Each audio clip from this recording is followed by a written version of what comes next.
عليه وسلم فصلى الله تعالى عليه وعلى آله وأزواجه وذريته وأهل بيته وأحبابه وأصحابه الأجمعين إلى يوم القيامة.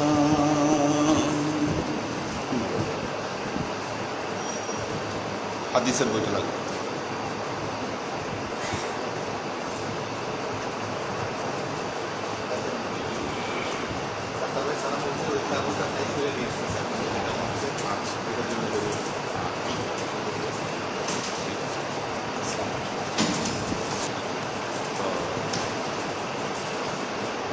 ক্লাসে শনিবারে ক্লাসের নাম আছে কয়জনের?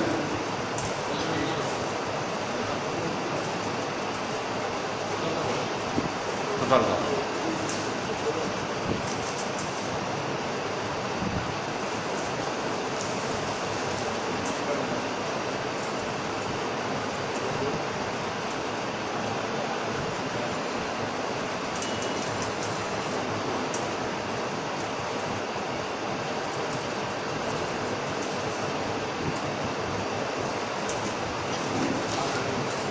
85 জনের নাম আছে কয়জন একটু গুনেন থাকবে?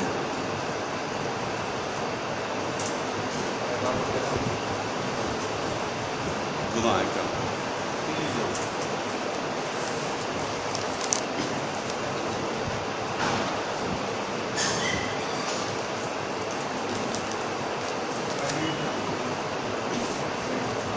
35 জন, 50% নাই।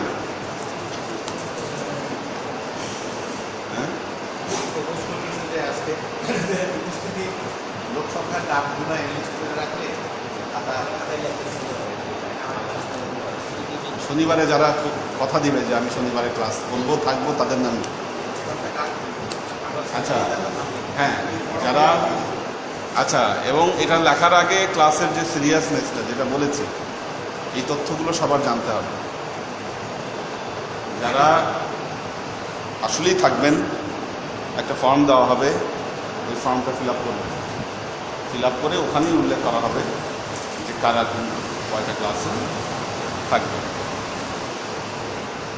এবং ক্লাসে আসতে যদি কখনো দেরি হয়, আপনি বাসা থেকে রওনা দিয়েছেন,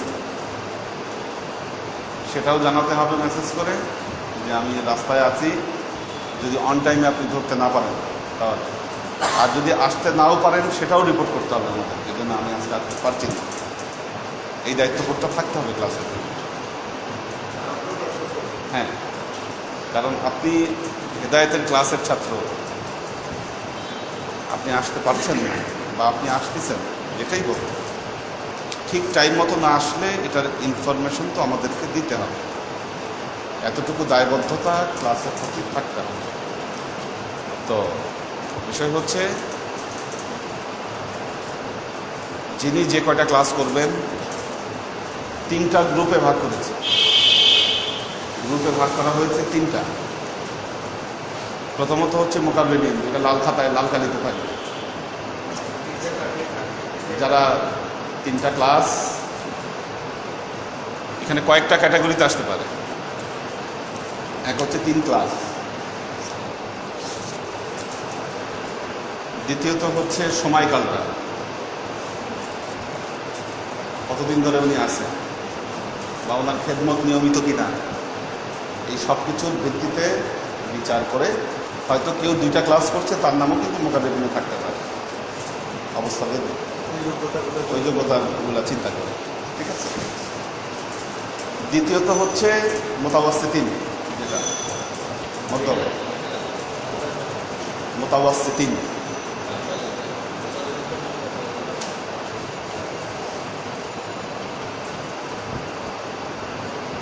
তো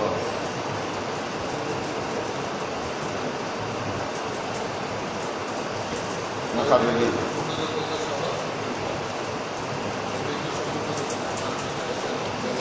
হ্যাঁ সব কিছু। তারপরে যারা নিয়মিত ক্লাস করতে করতে এখন অসুস্থ, যেমন আমাদের হাসিব ভাই আছে, আমাদের নুনই ভাই আছে, অসুস্থতার কারণে ওনারা আসতে পারছেন, ওনাদের নাম অ্যাজ ইট ইস ওই জায়গায় থাকবে, ওনারা মোকাবিলা গ্রুপই থাকবে। আর দ্বিতীয়ত হচ্ছে মুতাওয়াসসিতিন।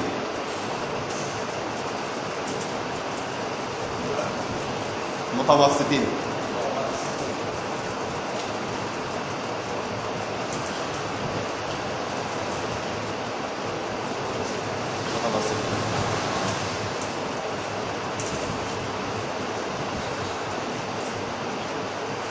যারা দুটো ক্লাস কিংবা একটা ক্লাস তারপরে নিয়মিত, কোনো মিস নেই।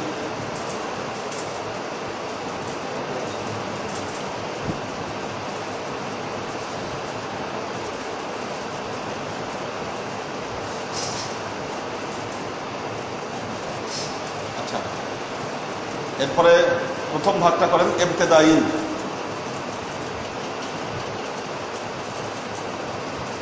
শুরু যেটা ইবতেদাইন,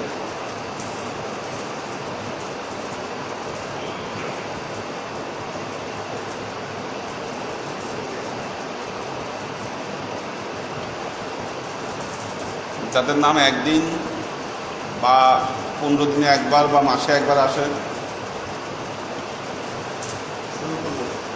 15 দিনে আসে, মাসে একবার আসে, একদিন না খাতায় নাম লেখানো, তারা হচ্ছে ওই গ্রুপ ইবতেদাই।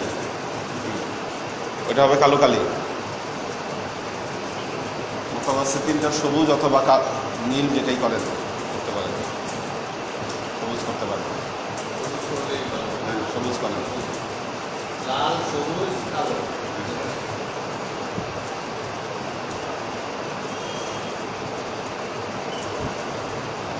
কালো।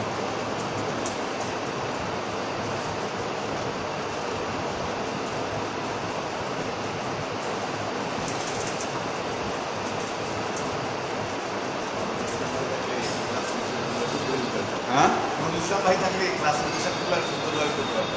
হ্যাঁ, এগুলোতে প্র্যাকটিস আছে। হ্যাঁ। উনি কি এখনো সুস্থ হয়নি? যতদিন হেল্প করছে, 70 দিন, যখন বলছে শরীর কাঁপ আছে, খুব দুর্বল করে দেয়। ইয়াইয়া ভাই তো মনের জোরে চলে আসছে। মনের জোর না থাকলে আসা সম্ভব হতো না। হ্যাঁ, হ্যাঁ, উনি আটক লাইনে চলতে পারবে। আমরা শ্যামলী থেকে আমরাই উত্তর লাইনে কাটছি, বাস উঠতে পারি। ইচ্ছা তো নাই, শ্যামলী থেকে এদিকে আসছে, সেইখানে বাস উঠতে আসে মারাত্মক ব্যাপার। মারাত্মক। আর আমাদের মাকসুদুল্লাহ আলম এখান থেকে এখানে আসতে পারবে। হ্যাঁ,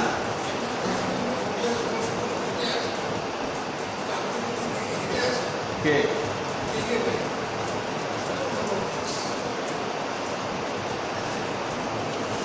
এটাই ডিটারমিনেশন থাকতে হয়, ডিটারমিনেশন না থাকলে হয় না। তন্ময়ের দেখলাম খতম করতেছে, এখন কই? ওই আপনি বলার পর থেকে ভিতরে পড়ছে, তারপরে ওই কিছুক্ষণ পড়ে যাবে। মাকসুদ করছে আজকে খতম? কে?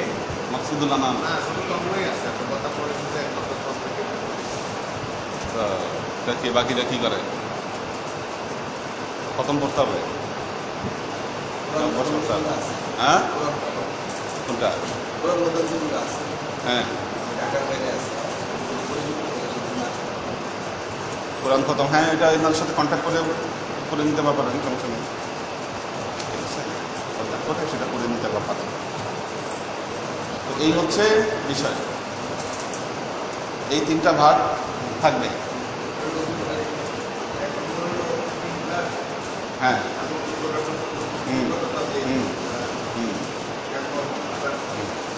হ্যাঁ, হুম, হুম, হুম, হুম, হ্যাঁ, হ্যাঁ,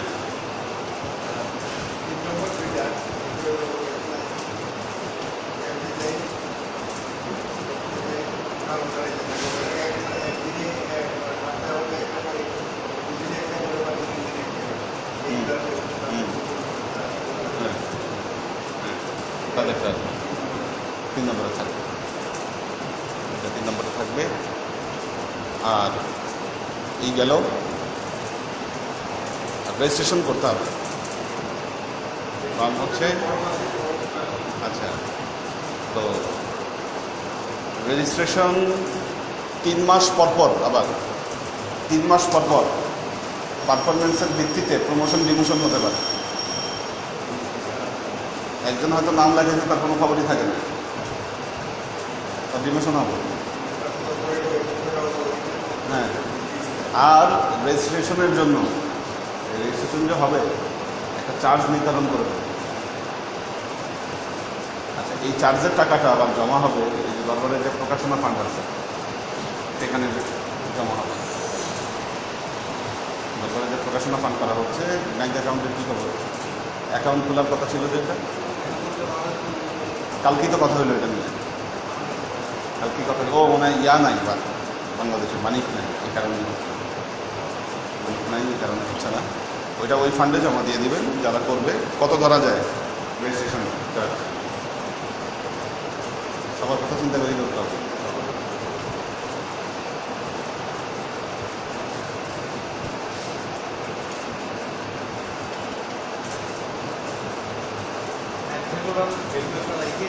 তারপরে সবাই ছেড়ে দিলাম।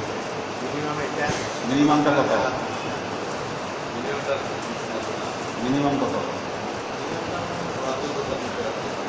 কেমন? এত না, আমার মনে হয় যেটা 50 করে দেন। 50 রেজিস্ট্রেশন চার্জ 50 টাকা, 50 টাকা রেজিস্ট্রেশন ফি। রেজিস্ট্রেশন করব, কেউ যদি 3-4 মাস এইভাবে বিনা নোটিশে গ্যাপ থাকে, আমরা তার নাম থেকে দিব, তাকে আবার রেজিস্ট্রেশন করতে হবে, তখন তাকে 100 টাকা দিয়ে করতে হবে। তৃতীয়বার যদি করতে হয় 150 টাকা দিয়ে করতে হবে। চতুর্থবার করলে 200 টাকা দিয়ে করতে হবে, কাপড়া বাড়বে। হ্যাঁ হ্যাঁ, ফর্মে এগুলো লিখে দেবো, সমস্যা নেই, ঠিক আছে। এই জিনিস, হ্যাঁ, এই জিনিসগুলো লিখে দিব। তো এগুলো লিখি ফর্মটা করে দেবো। আমি আজকে দেখছি ওরা পাঠিয়েছে, কিন্তু ওটা আমি কোনো অ্যাপ্রুভ করি নাই। এই কারণে ক্লাসের দিন আর এখন উপরে গিয়ে দেখার সময় নেই, সময় এগুলো কম। ওই দিন আজকাল আমি করে যেতে পারি না, ক্লাসের বাইরের দিনগুলো এগুলো করে দেবো ইনশাআল্লাহ। এই সিস্টেমগুলো থাকতে হবে, কারণ ক্লাস শুরু হওয়ার কথা হচ্ছে 9টায়, কিন্তু 9টার সময় দেখা যাচ্ছে 50% আছে। এটা তো হতে পারে। তারা আসলে কয়দিন শনিবারে কারা থাকবে, যারা আসলেই থাকবে তাদের নাম আসলে এটা এখানে রাখতে হবে। একটু আন্দাজে আমাদের নাম লিখতে তো লাভ নেই।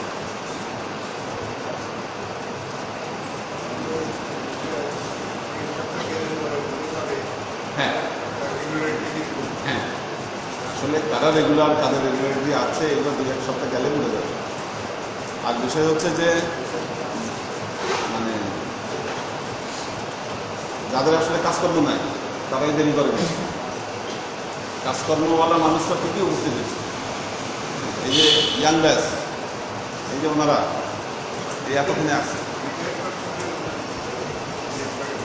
হ্যাঁ না, রিটায়ার্ড না, তাদের তো শুরুই হয়নি। রিটায়ার্ড কি শুরুই হয়নি, সেই তো রিটায়ার্ড তো দূরে কথা। এই আশেপাশে কই কই ঘুরে বেড়াচ্ছে, ক্লাসে হাজির হচ্ছে না, খতমে পাওয়া যায় না। এটা তো হতে পারে না আসলে।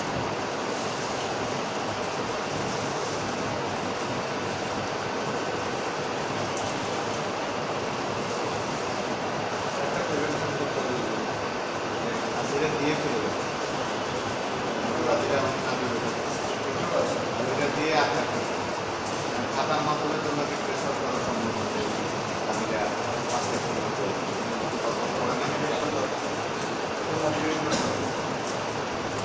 সেই হিসেবে আমরা যদি এগুলো রিসাফল করেই ফেলতে পারি, আমার মনে হয় হাজিরাগুলো যথাযথ, ক্লাসের হাজিরা ক্লাসই হবে, আগে হবে না। ক্লাসের হাজিরা ক্লাসই হবে, নট আগে। তাহলে আগে দিয়ে চলে যাবে বা ফাঁকিবাজি করবে, কিছু একটা হবে। আসরের হাজিরা আসরেই, মাগরিবের হাজিরা মাগরিবেই, টাইমটা ঠিক রাখতে হবে হাজিরা, নাহলে দিয়ে দিয়ে চলে যাবে, এটাও একটা বন্দোবস্ত।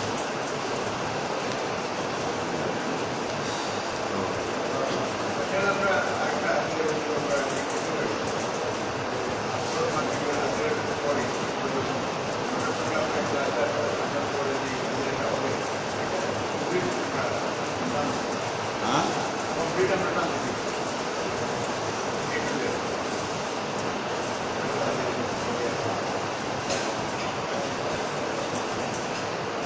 সেটাও হয়, কিন্তু ওইটা তো সেম কথা, কথা সেমই হবে, বিষয়টা সেম হবে। ঠিক আছে, আসো।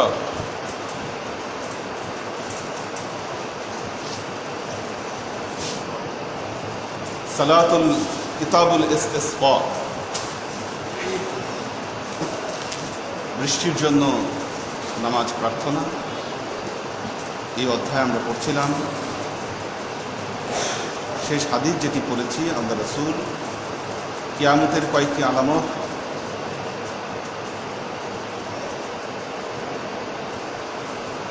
বর্ণনা করেছেন।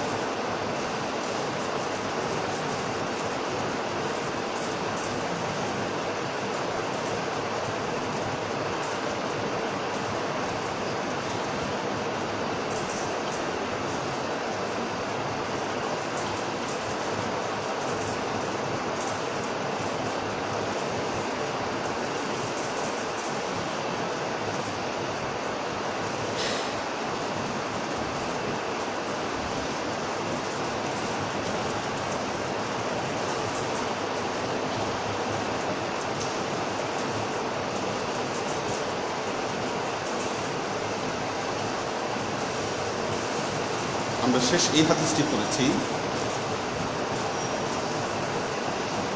লা তাকুমুস সাআ হাত্তা ইউকবাদুল ইলম ওয়া তুকসিরুজ জালাজাল ওয়া ইয়াতাকারাবুজ জামান ওয়া তাজহারাল ফিতান ওয়া ইউকসিরুল হারাজ ওয়া হুয়াল কাতিল ওয়াল কাতিল হাত্তা ইউকসিরু ফীকুমুল মা ফা ইউফাইয়াদু।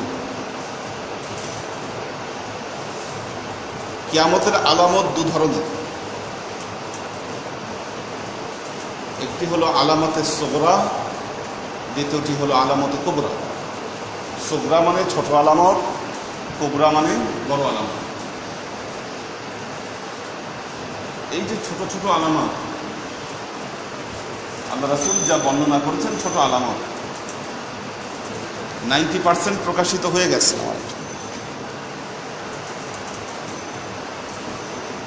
প্রকাশিত হয়ে গেছে 90%। বড় আলামত শুরু হবে ইমাম মাহদী এবং দাজ্জালের মাধ্যমে। ইমাম মাহদীর প্রকাশ ঘটবে, দাজ্জাল আসবে, ওইভাবে বড় আলামতের সূচনা হবে। ছোট আলামত সব প্রকাশিত হয়ে গেছে। আমরা এখন সেই জামানায় আছি, যে কোনো সময় দেখা যায়। তো যাই হোক, আল্লাহ আমাদের ইমানকে সবসময় হেফাজত করুক। আর এই যে জামানা, শেষ জামানা চলে আসছে, এই সুযোগ নিয়ে এখন অনেক ইমাম মাহদী বের হয়ে গেছে, অনেক ইমাম মাহদী দাবি করতেছে। বহু মানুষ নিজেদেরকে দাবি করতেছে আমি ইমাম মাহদী। হ্যাঁ হ্যাঁ, বাংলাদেশে ডজন খানেক আছে ইমাম মাহদী,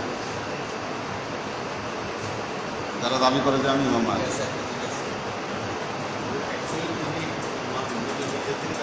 না না, ইমাম মাহদী তিনি নিজে থেকে দাবি করবেন না, উনি প্রকাশিত হবে, মানুষ বুঝবেই যে তিনি ইমাম মাহদী, লোকজনই তাকে স্বীকৃতি দেবে যে আপনি ইমাম মাহদী। নিজেদের বলা লাগবে না যে আমি ইমাম মাহদী। হ্যাঁ কোনটা? হ্যাঁ হ্যাঁ, তওয়াফের সময়। তো এগুলো নিয়ে বিভিন্ন বিক্ষিপ্ত বর্ণনা আছে, দর্শনগত চিন্তাগত দিক থেকেও মত পার্থক্য রয়েছে। ইমাম মাহদী আসলে কে, কীভাবে হবে?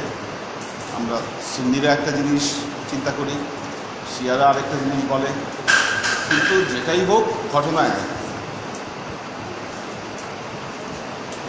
শিয়াদের দাবি হচ্ছে রাসূল পাক সাল্লাল্লাহু আলাইহি ওয়াসাল্লামের বংশের 12তম পুরুষ, ওনার নাম ছিল ইমাম মাহদী। আল্লাহ রাসূলের বংশের 12তম পুরুষ ইমাম মাহদী 6 বছর বয়সে উনি উধাও হয়ে যান।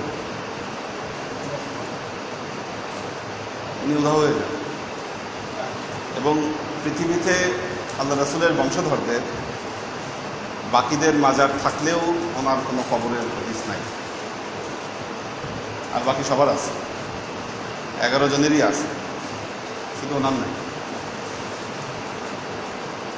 তো তারা বলতেছে আসহাবে কাহাফ যেমন পৃথিবীতে গুম হয়ে গেছিল, ইমাম মাহদী এরকম গুপ্ত অবস্থায় আছে, কিয়ামতের আগে ওনার প্রকাশ। আমরা সুন্নিরা বলতেছি ওনার নতুন করে জন্ম, উনি নতুন করে জন্ম নিন, তিনি মুসলিম জাহানকে সেভ করবেন, প্রকৃত ইসলামকে প্রতিষ্ঠা করবেন।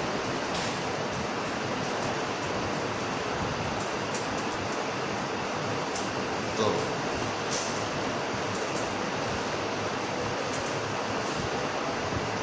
হয়তো যে কোনো সময় ইমাম মাহদীর প্রকাশ ঘটে যাবে, যে কোনো মুহূর্তে আল্লাহ হয়তো সেটি মানুষকে জানিয়ে দেবে।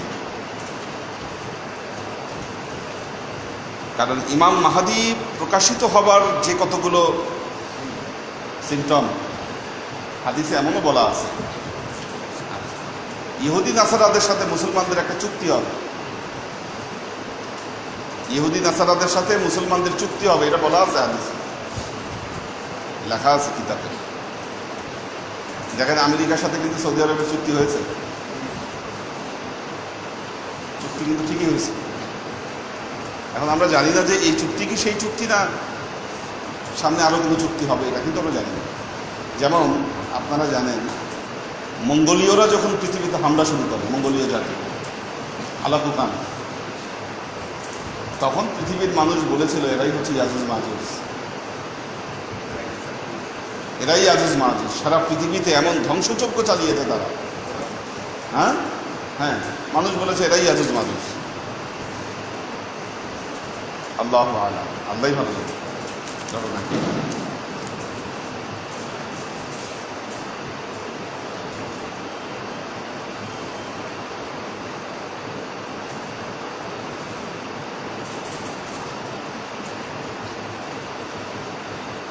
عن زيد بن خالد أنه قال صلى لنا رسول الله صلى الله عليه وسلم صلاة الصبح بالحديبية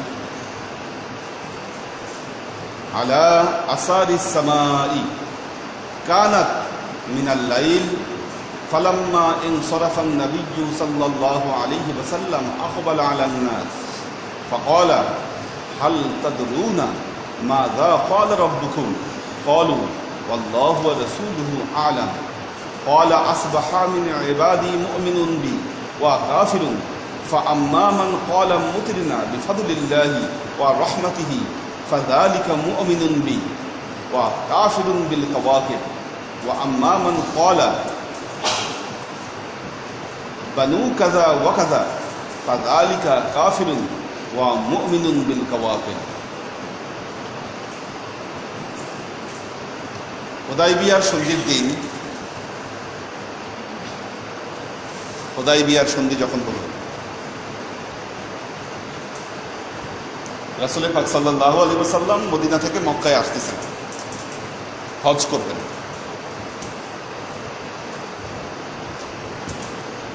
দেখেন মক্কা থেকে কিন্তু পালিয়ে চলে গেলেন, হযরত আবু বকরকে নিয়ে রাতের আধারে আল্লাহ রাসূল চলে গেলেন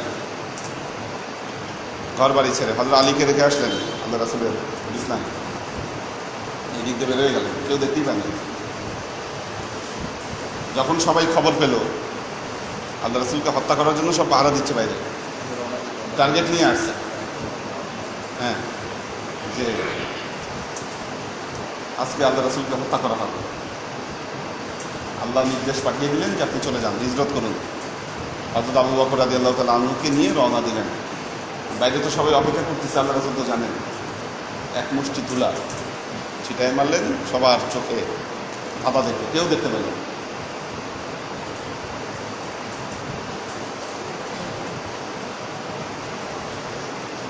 তো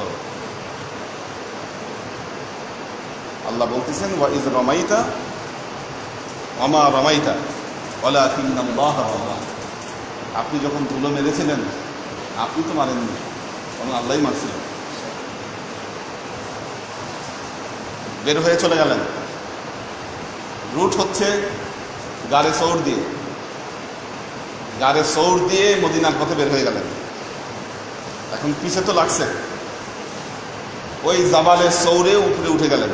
আমরা যেখানে উঠেছি 5000 ফিট উপরে, মাটি থেকে 5000 ফিট উপরে গাড়ে সৌর, ওখানে আশ্রয় নিলেন রাসূল পাক সাল্লাল্লাহু আলাইহি ওয়াসাল্লাম। কুরাইশরা ওখানেও খুঁজল, আল্লাহ রাসূলকে পেল না।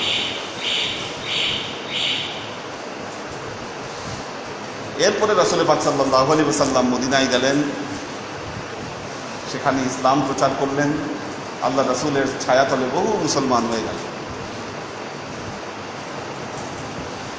এরপর আল্লাহ রাসূল সিদ্ধান্ত নিলেন আমি মক্কায় এসে হজ করব।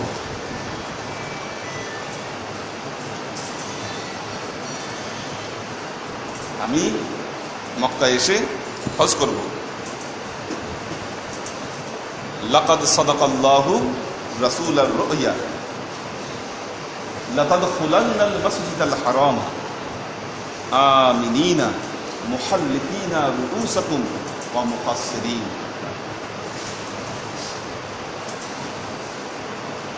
আল্লাহ জানাই দিলেন, ওই নাজির করে জানাই দিলেন আল্লাহ রাসূল স্বপ্ন দেখতেছিলেন যে না হজ করেছেন, তার মানে হজের নির্দেশ চলে আসছে। হজ করার জন্য রাসূল পাক সাল্লাল্লাহু আলাইহি ওয়াসাল্লাম সাহাবাদেরকে নিয়ে রওনা দিয়েছেন। এইদিকে কাফেররা সংবাদ পাইল দলবল নিয়ে আসতেছে, তার মানে দলবল নিয়ে আসতেছে মানে তুমি যুদ্ধ। এখন আল্লাহ রাসূল যুদ্ধ করতে আসতেছেন না, হাতে তো অস্ত্র শস্ত্র কিছু নাই, যাচ্ছেন হজ করতে। ওরা তখন রেডি হলো, যুদ্ধ করবে কুরাইশরা।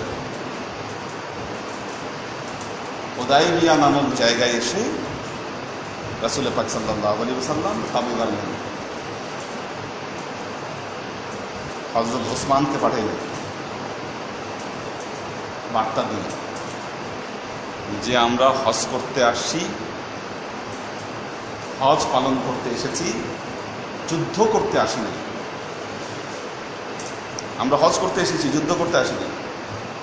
উদ্দেশ্যটা জানানোর জন্য পাঠাইলেন। হযরত ওসমান রাদিয়াল্লাহু তাআলা আনহু যাওয়ার সাথে সাথে কুরাইশরা বলল এই তো পাইছি, আটকে ফেলল। হযরত ওসমানকে বন্দী করে ফেলল কুরাইশরা। এই খবর যখন পৌঁছাইল, সমস্ত সাহাবারা আল্লাহ রাসূলের হাতে বয়াত গ্রহণ করল, জীবনের শেষ রক্ত থাকা পর্যন্ত আমরা কুরাইশদের সাথে যুদ্ধ করব, যেহেতু ওসমানকে যদি না থাকতে পারে। হ্যাঁ, অস্ত্র কি? অস্ত্র তো হাতে লাঠি সোটা দিয়ে যুদ্ধ হইতো। তখন তো আর অস্ত্র মানে তো আর ওই অস্ত্র না, গোলা বারুদ তো না।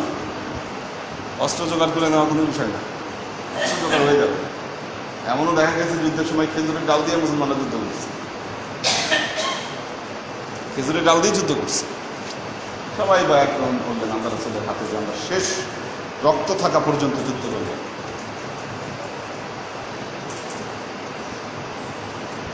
ইন্নাল্লাযীনা ইউবাইউনাকা ফাইন্নামা ইউবাইউনা আল্লাহ।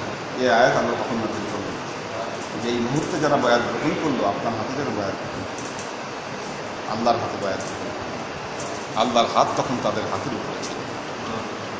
এই সংবাদ যখন মক্কায় পৌঁছাইল, কাফেররা ভয় পেয়ে গেল, বললো সর্বনাশ।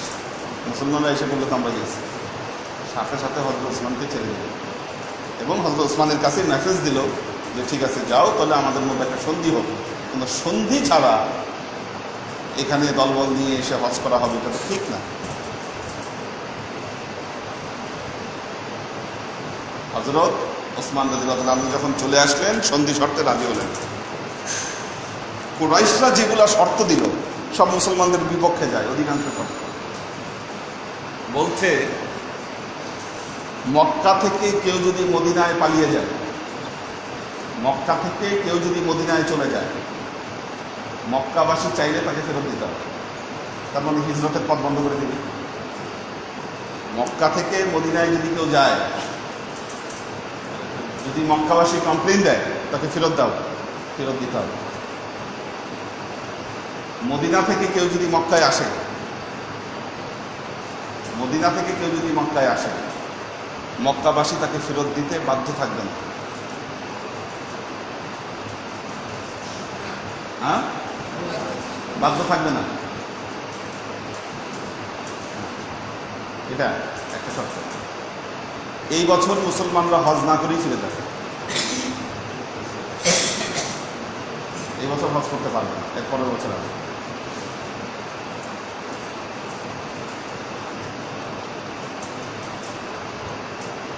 এবং হজে আসার সময় অস্ত্রশস্ত্র আনতে পারবে না, অস্ত্রশস্ত্র রেখে আসতে হবে, এটাও কিন্তু একটা রিস্ক। সাথে যদি অস্ত্রশস্ত্র না থাকে, মক্কায় ঢুকলো সবাই আক্রমণ করে যদি মেরে ফেলে, এরকম আরও কিছু শর্ত সাপেক্ষে নিয়ে একটা চুক্তি স্বাক্ষরিত হলো। হ্যাঁ, ওদের পক্ষেই চুক্তি। এবং সব শেষে যখন সিগনেচার করবেন আদালত, ওখানে লেখা হলো মোহাম্মদ রাসূলুল্লাহ। ওরা বললো না, এটা মোহাম্মদ রাসূলুল্লাহ থাকবে না, মোহাম্মদ বিন আব্দুল্লাহ থাকবে। কারণ মোহাম্মদ রাসূলুল্লাহ লেখা থাকলে তো আমরা স্বীকৃতি দিয়েই ফেললাম। হযরত আলী বললেন যে না, হবে না, তাহলে চুক্তি হবে না। আল্লাহ রাসূল বললেন না, আল্লাহ রাসূলের চুক্তি নিয়ে নিজ হাতে কেটে দিলেন। মোহাম্মদ রাসূলুল্লাহ কেটে দিয়ে উনি ওখানে আব্দুল্লাহ লিখলেন, বিন আব্দুল্লাহ। আল্লাহ জানালেন এই সন্ধি ফাতহান কারীবা, এটা হচ্ছে নিকটবর্তী বিজয়। আল্লাহ রাসূল বললেন এটা বিজয়, সব শর্ত বিপক্ষে। আচ্ছা, কেমনে? যেই লোক মক্কা থেকে মদিনায় হিজরত করে গেল, মদিনায় হিজরত করে গেছে, আল্লাহ রাসূলের প্রতি টান না থাকলে কিন্তু যেত না। গিয়ে ঈমান আনতেই গেছে, ঈমানের কাজ সেরে ফেলছে গিয়ে, এখন মক্কাবাসী কমপ্লেন করছে ওদের ফেরত দাও, হ্যাঁ ফেরত দিয়ে দিছে। ওটা ঈমানদার, মক্কায় এসে তো সে আর বসে থাকবে না, সে ইসলামিক কাজ করে গেছে, ইসলামিক প্রচার সে করে গেছে। আবার যিনি মদিনা থেকে মক্কায় আসছে কোনো মুসলমান, প্রয়োজন হয়েছে চলে আসছে, সে তো মুসলমানই আছে, ফেরত দেওয়ারও দরকার নাই, ওরাও কিছু বলে নাই, ওখানে গিয়ে সে ইসলাম প্রচার শুরু করেছে। 2 বছরের মধ্যেই মক্কা বিজয় হয়ে গেছে। এইভাবে ইসলামের প্রসারটা এত বেড়ে গেল এই যাওয়া আসায় এক্সচেঞ্জের কারণে। 2 বছরের মধ্যে মক্কা বিজয়। এবং আল্লাহ রাসূলের পরের বছর গেলেন হজ করতে, ওই বছর আর করলেন না হজ। ওই যে হজে যে একটা বিধান আছে দেখবেন, রামাল করতে হয়। অনেকের চোখ বন্ধ, একটু চোখ খুলেন। এই যে আগায় বসেন, আগায় বসেন, আপনি আগায় বসেন, আপনি আগায় বসেন, এই তোমরা আগায় বসো, নিজে নিজে বসে কেন? যুবক মানুষরা না আগায় বসবা।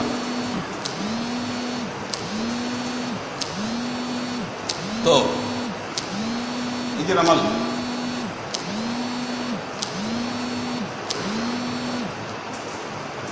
মুসলমানরা আসছে মক্কায়, মক্কাবাসীরা কানা ঘোষা করে, মোহাম্মদ গেছে মদিনায়, একে না খায় মরতেছে। দেখো গিয়ে এই মুসলমান যে কয়টা গেছে মদিনায়, মনে করছে ভালো আছে, খাওয়া নাই দাওয়া নাই কিচ্ছু নেই, সব একেবারে শুকায় শেষ। মুসলমানরা যে এই অবস্থা হয় নাই, এটা বোঝানোর জন্য আল্লাহ রাসূল গিয়ে প্রথম 2-3 চক্কর দিলেন, ওখানে রামাল করলেন, একদম বীরের বসে, একদম গড়গড়ায় বাহু বের করে। তারপরে দেখ বেটা, আমার স্বাস্থ্য নষ্ট হয়নি, ঠিক আছে, আমাদের স্বাস্থ্যও ঠিক আছে, শক্তিও নষ্ট হয়নি, এটা দেখানোর জন্য প্রথম 3 চক্কর রামাল বলা হয়। বীর দর্পে প্রথম 3টা তাওয়াফ করা, এই সেই হুদাইবিয়ার সন্ধি যেদিন হয় তার আগের দিন রাতে বৃষ্টি হলো।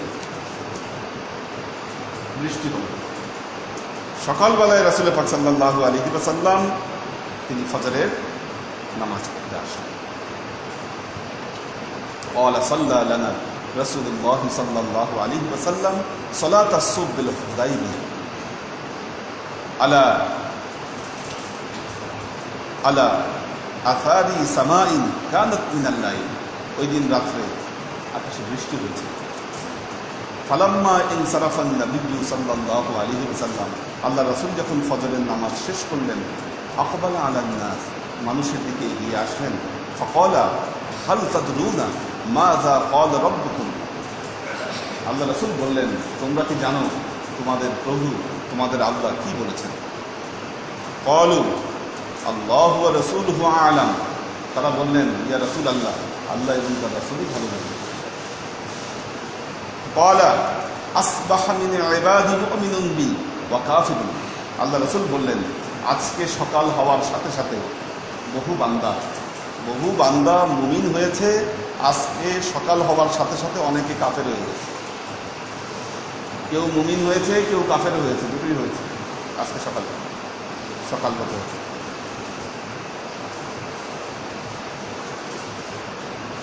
فأما من قال مطرنا بفضل الله ورحمته فذلك مؤمن, যারা বলেছে এই বৃষ্টির কারণ হলো আল্লাহর করুণা এবং তার রহমত, যারা বলল এই বৃষ্টির কারণ হলো আল্লাহর করুণা এবং তার রহমত, ফাযালিকা মুমিনুন বি, তারা আমাদের প্রতি ঈমান আনলো। ওয়া কাফিরুন বিল কাওয়াকিব, আর চন্দ্রের আর ওই তারকার প্রতি তারা ঈমান করছে। ভাগ্য গণনা করতে হবে তারকা দিয়ে।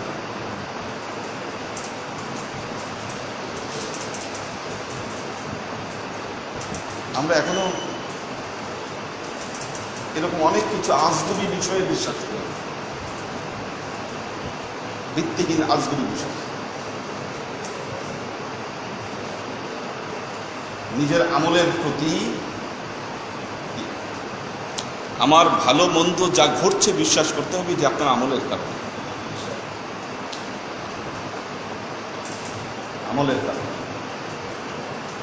অন্য কোনো কারণে নয়।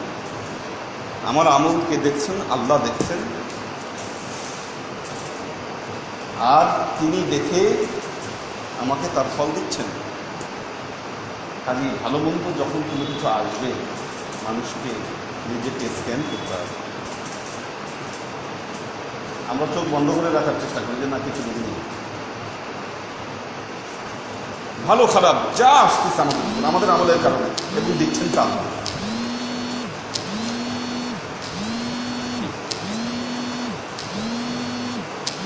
এটি দৃঢ় বিশ্বাস রাখতে হবে আল্লাহ।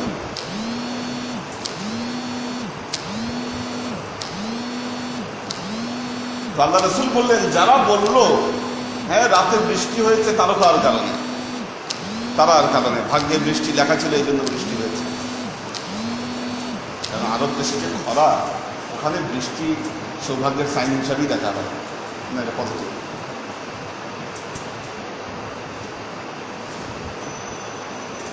কারণ আমরা প্রথমবার যখন হজ করেছি, মনে আছে তখন সালাতুল ইস্তিসকার নামাজ পড়েছিল, তার বৃষ্টি হচ্ছিল। এবার কি আমরা কয়েকবার বৃষ্টি পেয়েছি, বৃষ্টিটা পজিটিভ হিসাবে দেখা। আল্লাহ রাসূল বললেন, যারা বলল তারকার কারণে বৃষ্টি হয়েছে, তারা আমার প্রতি বেঈমান হলো, আমাদের ইসলামের প্রতি বেঈমান হলো, আর তারকার প্রতি বিশ্বাসী হলো। অনেকে গণকের কাছে যায়, গণক কাহিনী বলা হয়, গণক।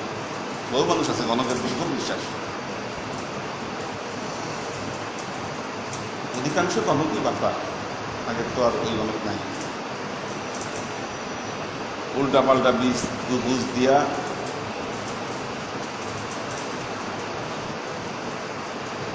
$2 পাথর 2000 টাকায় বিক্রি করে, মানুষ আবার এগুলো কিনে।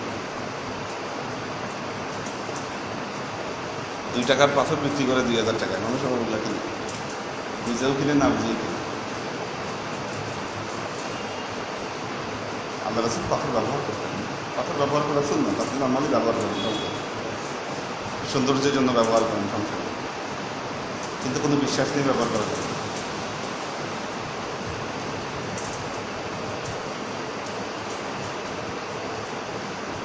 আপনি একটা আংটি লাগাইছেন হাতে, হয়তো কোনো কারণে তার 5 দিন পরে একটা অ্যাক্সিডেন্ট হয়েছে আপনার, আপনি চিন্তা করলেন এটার কারণে হয়েছে, এই সব আগামের মূল এটা। হ্যাঁ, এটা চুট করে নেই, কারণ আপনার যে আমলের কোনো ত্রুটি বিচ্যুতি থাকতে পারে এটা কিন্তু আপনার মাথায় নেই, সব দোষ আপনি ফেলাই দিয়েছেন এটার উপর, এটাই সব দায়ী। এমনি আসলে হবে না, ক্লাস 9টায়, খুব টাইম মেনটেন করতে হবে। এই দিন কোনো ডাক্তার রাখবেন না। আপনি কেন ক্লাসের দিনে ডাক্তারের কাছে যাবেন? আপনি যাবেন বাইরের সময়গুলো, যদি এমন তো আর অবস্থানে যে না গেলে উপায় নাই, ক্লাসের দিনে বাইরে শিডিউল করবেন, ক্লাসের দিনে না। যদি খুব খারাপ অবস্থা হয় তাতে কোনো কথাই নেই, সেটা হিসাবের বাইরে। অসুস্থতা বেশি হলে তো হিসাবের বাইরে,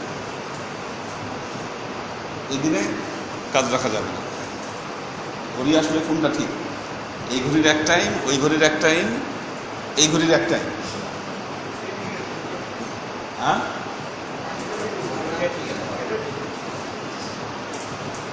না, এটা কিভাবে ঠিক থাকলো? এটা বাজে হচ্ছে 9টা, এখনো 35ই বাজে না, এটা এখনো 35 বাজে না, এটা হচ্ছে কত 38 বাজে, এটা আবার 41 বাজে। তো কোনটা ঠিক? মাসালা কোনটা ঠিক? আমার ঘড়িতে আবার এখন 36 বাজে।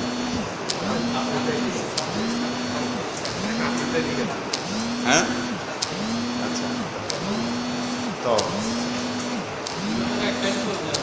হ্যাঁ, টাইম নিয়ে কনফিউশন থাকা ঠিক না। এক একজন এক একটা দেখবে, এক একটা মনে করবে, টাইম ঠিক থাকা দরকার। হ্যাঁ, করে রাখলে তো হবে, 2-1 মিনিট এদিক ওদিক করে রাখলে তো হবেই। ঘড়ির তো কোনো দোষ নাই, ঘরে যা করে রাখবেন তাই তো হবে। ইচ্ছা করে কেন করে রাখবেন? হ্যাঁ,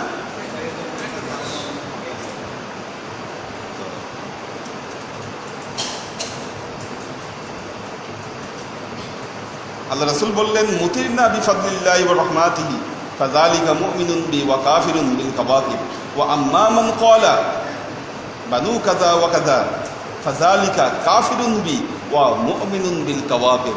আল্লাহ রাসূল বললেন, এর বদলে যে বলল এই কারণে ওই কারণে, শুধু তারকার কারণ তা না, এই কারণে ওই কারণে বৃষ্টি হয়েছে, তারা আমার প্রতি অবিশ্বাসী হলো আর তারকার প্রতি তারা বিশ্বাসী।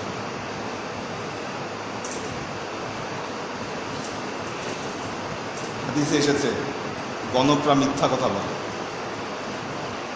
গণকেরা মিথ্যা কথা,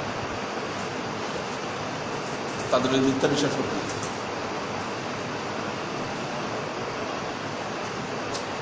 মানুষের মনে যখন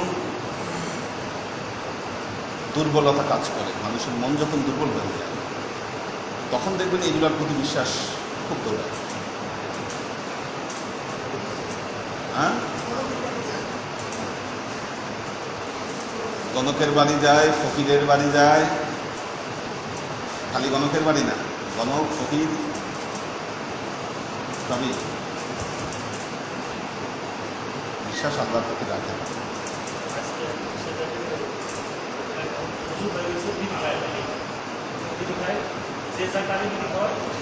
বিরি বাবা কুমিল্লার বরুড়ায়,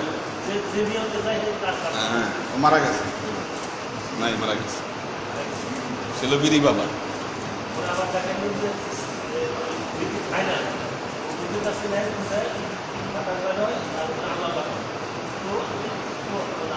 যারাই যায় তাদেরকে খালি বিড়ি দেয়, আবার বাচ্চারা তো বিড়ি খেতে পারে না, তাদেরকে আবার বিড়ি খুলে পানির মধ্যে মিশিয়ে তাকে খেতে দেয়।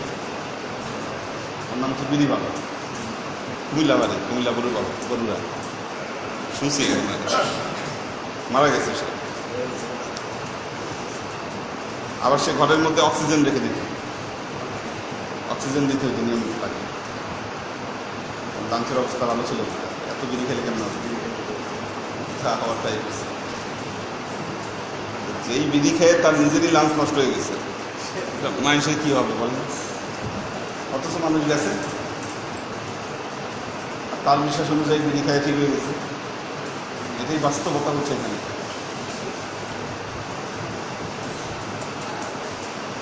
একটা জিনিস বলেছে, আপনার আমল যদি ঠিক থাকে, আপনার আমল ঠিক থাকলে দোয়া, তাবিজ, জাদু, টোনা, বান, পুকুরি এগুলো কোনো কিছু আপনার উপরে কাজ করবে না। কিন্তু যখনই আপনার আমলে ডিস্টার্ব হবে, এগুলো আপনার উপর সওয়ার হবে, এগুলো আপনার উপর সওয়ার হবে।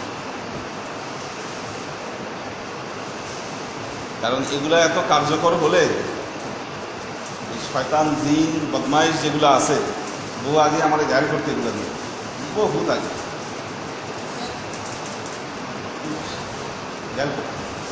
চেষ্টা করি। আমি তো কোনো তাবিজ ইউজ করি, আমি বলেছি আমার গায়ে কোনো তাবিজ নেই। কারণ আমার বিশ্বাস আমাকে হেফাজতের জন্য আমার আল্লাহ যথেষ্ট। উনি যদি চান এগুলাতে কোনো ক্ষতি হোক, আমার সেখানে কোনো অসন্তুষ্টি নাই, আলহামদুলিল্লাহ ওনার ইচ্ছা, এই বিশ্বাস আপনারা সব। আর একটা হাদিস করিয়ে শেষ করে দিচ্ছি।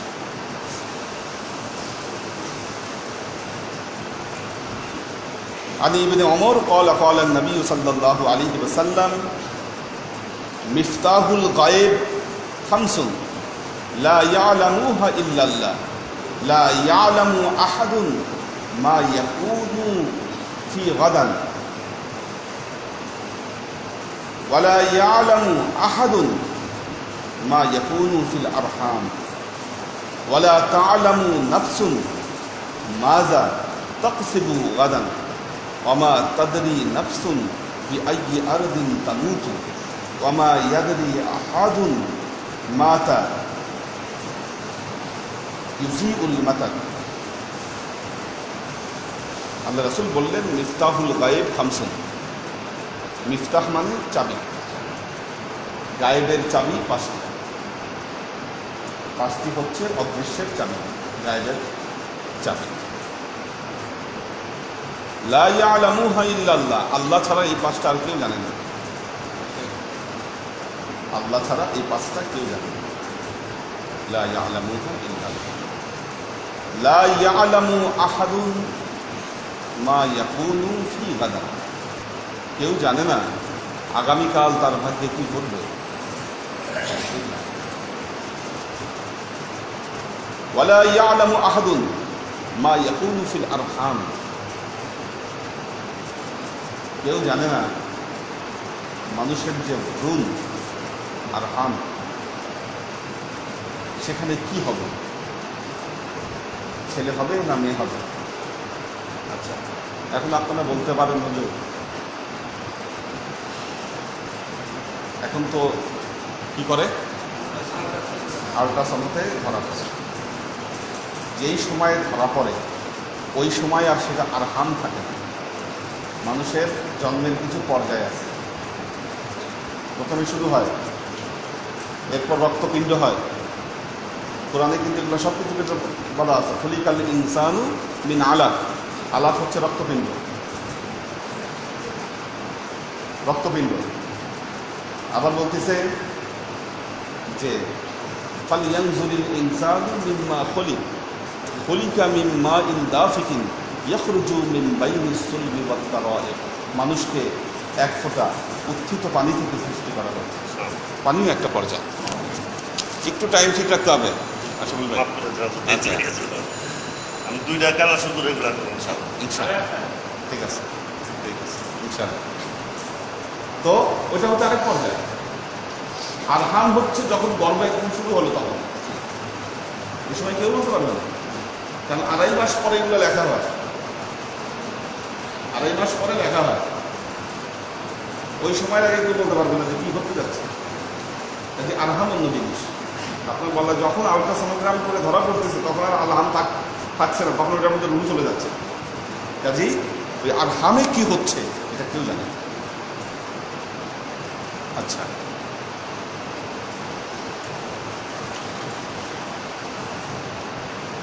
ওয়ালা তা'লামু নাফসুন মাজা তাকসিবু গাদান, কেউ জানে না কাল সে কি ইনকাম করবে, কি অর্জন করবে, সে কি তার রিজিকে জুটবে।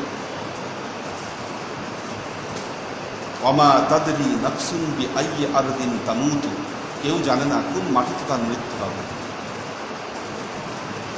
কোন মাটিতে কোথায় মৃত্যু হবে এটা জানে। আপনার ঘরে মৃত্যু হবে না বাইরে মৃত্যু হবে, না হসপিটালে মৃত্যু হবে, দেশে হবে না দেশের বাইরে হবে, না পানিতে ডুবে মরবেন, কেউ না। এগুলো নিয়ে আদালতে কথা বলার কোনো ব্যাপার নেই। ওমা ইয়াদরি আহাদুন মাতা ইউফিউল মাতার, কেউ বলতে পারে না কখন বৃষ্টি নামবে।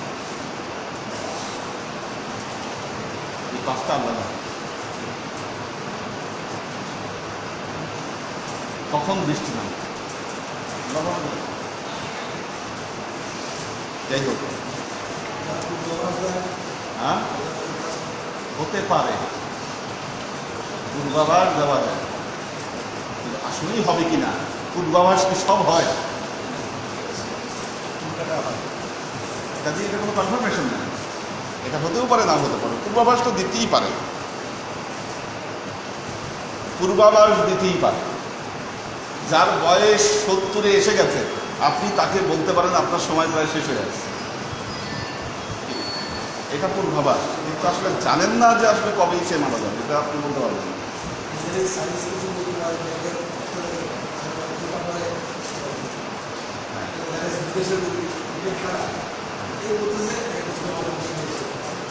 তবে এর কনফার্মেশন নেই, হতেও পারে নাও হতে পারে। বাতাস এসে বৃষ্টি ওই মেঘকে দূরে সরাই নিয়েও যেতে পারে, বলা যায়। বাতাসের গতিবেগ যে কোনো সময় পরিবর্তিত হয়ে যেতে পারে। এটা হযরত মিকাইল আলাইহিস সালাম এটাকে পরিচালনা করতেছেন আল্লাহর নির্দেশে, কাজে এটা কেউ এটা জানে না।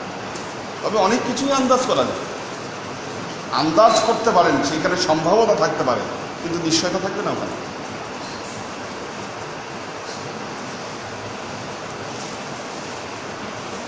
মানুষ তর্ক করে, আল্লাহ রাসূল কি গায়েব জানেন কি জানেন না, ফালতু বিষয় নিয়ে কেন তর্ক করে মানুষ, এগুলো তর্কের ভিতরেই আসতে পারে না। আল্লাহ যে সমস্ত গায়েব তাকে জানিয়েছেন, গায়েব মানে কি, গায়েব তো একটা বিশাল ব্যাপার, কত কিছু গায়েব।